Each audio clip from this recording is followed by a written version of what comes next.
Hello అండి, అందరూ ఎలా ఉన్నారు? వెల్కమ్ బ్యాక్ టు మధ్యలో ఫలహారాల బండి. ఈరోజు రెసిపీ వచ్చేసి తోటకూర వంకాయ పుల్లగూర అండి. మేమైతే దీన్ని పులుసుకూర అంటాం అనమాట. మీరేమంటారో నాకు కామెంట్ చేయండి. చూసారా, వేడివేడి అన్నం ప్లేట్లో వేసుకొని ఈ కూర వేసుకొని నెయ్యి వేసుకొని చెకోడీలు నంచుకొని తింటే టేస్ట్ అయితే చాలా బాగుందండి. వేడివేడి అన్నంలోనే కాకుండా చపాతీలకు కూడా చాలా బాగుంటుంది. దీనికి కాంబినేషన్గా నేను చెకోడీలతో తిన్నాను అన్నాను కదా, అలా కాకుండా మీ దగ్గర మినప వడియాలు కానీ గుమ్మడికాయ వడియాలు కానీ ఉంటే వాటితో నంచుకొని తినండి. ఏ ఆకుకూరకైనా కానీ ఆ వడియాలు అయితే టేస్ట్ అయితే చాలా బాగుంటాయి అన్నమాట. నాకైతే చాలా బాగా నచ్చింది. మా ఇంట్లో ఏం చేసినా అంటే పప్పు కానీ కూర కానీ రసం కానీ సాంబార్ కానీ ఏది చేసినా నంచుకోవడానికి ఏదో ఒకటి ఉండాలండి. మీరైతే ఏ విధంగా తింటారు, ఈ విధంగా నంచుకుంటారా, ఒట్టిగాని తినేస్తారా నాకు కామెంట్ చేయండి. తింటే ఏమేమి తింటారో నాకు ఆ విధంగా కామెంట్ చేసేయండి. ఇంకెందుకు ఆలస్యం వీడియోలోకి వెళ్ళిపోదాం. చూసారు, ఇక్కడ 2 టమాటాలు తీసుకున్నాను. వాటిని శుభ్రంగా కడిగేసి ఈ విధంగా ఒక్కొక్క టమాటాలని 8 ముక్కలుగా కట్ చేసుకుంటున్నానండి.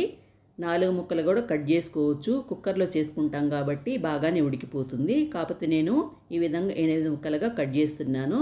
నేనైతే చేత్తో కట్ చేస్తున్నాను కదా, నాకు అలవాటు కాబట్టి ఆ విధంగా కట్ చేసుకుంటున్నాను. కొత్తగా నేర్చుకునే వాళ్ళకైతే ఈ విధంగా చేయొద్దు. కత్తిపీట ఉంటుంది కదా, చాకు ఉంటుంది కదా, దాంతో కట్ చేసుకుంటే సరిపోతుంది. ఇప్పుడైతే మామిడికాయ ఒకటి తీసుకున్నాను. అంటే పొడుగ్గా ఉంటాయి కదా ఆ మామిడికాయ, అవి మరీ పుల్లగా ఉండవు, మరీ చప్పగా ఉండవు, మీడియంగా ఉంటాయి అన్నమాట. అది తీసుకొని శుభ్రంగా కడిగేసి పైన తోలు తీసేసి ఈ విధంగా బద్దలుగా కట్ చేసుకుంటున్నాను. నేనైతే హాఫ్ తీసుకుంటున్నానండి. అదైతే కరెక్ట్గా సరిపోతుందన్నమాట. మామిడికాయ సీజన్ కాబట్టి మామిడికాయ వేస్తున్నాను. అది లేకపోతే గోంగూర వేసుకోవచ్చట, నాకైతే తెలీదు, ఎవరో చెప్పారు. మీకు అది దొరికితే అది వేసుకోండి, ఇది దొరికితే ఇది వేసుకోండి.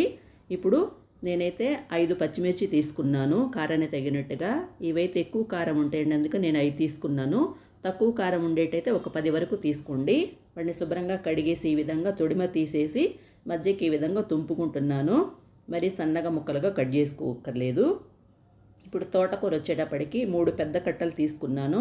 వాటిని లేత కాడలతో సహా ఇలా తుంపుకున్నాను అనమాట. ముదురు కాడలు అయితే పడేసేయండి.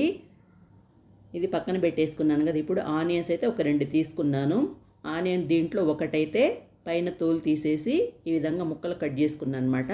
తర్వాత ఇంకోటి వాడతాను. చూసారా, ఈ విధంగా కట్ చేసుకున్నాను కదా. ఇప్పుడు తోటకూరని ఒక గిన్నెలో వేసేసి, అంటే వెడల్పుగా ఉండాలన్నమాట, దాంట్లో వాటర్ పోసేసి సాల్ట్ వేసి 2-3 సార్లు బాగా కడగాలండి. అలా చేయడం వల్ల దానిలో ఉన్న పెస్టిసైడ్స్ అయితే పోతాయి. అంతేకాకుండా అడుగున డస్ట్ ఉంటే కనుక అది కూడా పోతుంది. ఆకుకూరలో ఒక్కోసారి ఉంటుంది కదా, అది పోతుంది అనమాట. 3 వంకాయలు తీసుకున్నాను. వాటిని శుభ్రంగా ఈ విధంగా కట్ చేసుకొని ఉప్పు నీళ్ళలో వేసి పెట్టేసుకున్నానండి. తోటకూర ఏదైనా పాడైపోతే తీసేసేయండి.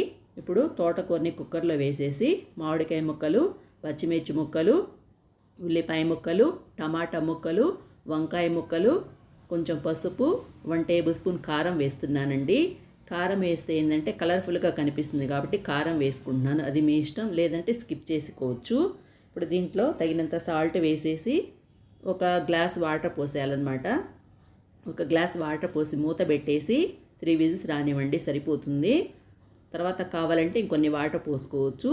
ఈ విజిల్స్ వచ్చేలోపు మనం ఒక చిన్న పని చేద్దాము. స్టవ్ వెలిగించి బాండలు పెట్టి వేడెక్కిన తర్వాత 3 టేబుల్ స్పూన్స్ నూనె అయితే వేస్తున్నానండి. నూనె వేసి కాగిన తర్వాత 1 స్పూన్ పచ్చెనపప్పు, 1 స్పూన్ మినపప్పు, 1 స్పూన్ ఆవాలు, 1 స్పూన్ జీలకర్ర వేసి వేయించుకోవాలి. ఇప్పుడు దీంట్లోనే కరివేపాకు, వెల్లుల్లి రెబ్బలు ఇలా క్రష్ చేసి వేసుకున్నాను అనమాట.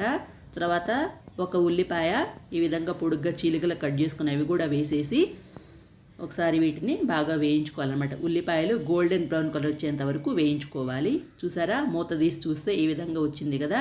ఈ విధంగా మీ ఇంట్లో మ్యాషర్ ఉంటే వీలైనంత మెత్తగా ఈ విధంగా ప్రెస్ చేయండి, సరిపోతుంది.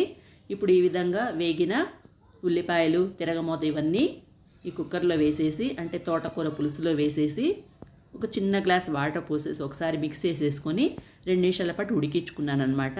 ఇలా ఉడికించుకుంటే తోటకూర వంకాయ పుల్లకూర రెడీ అయిపోతుంది.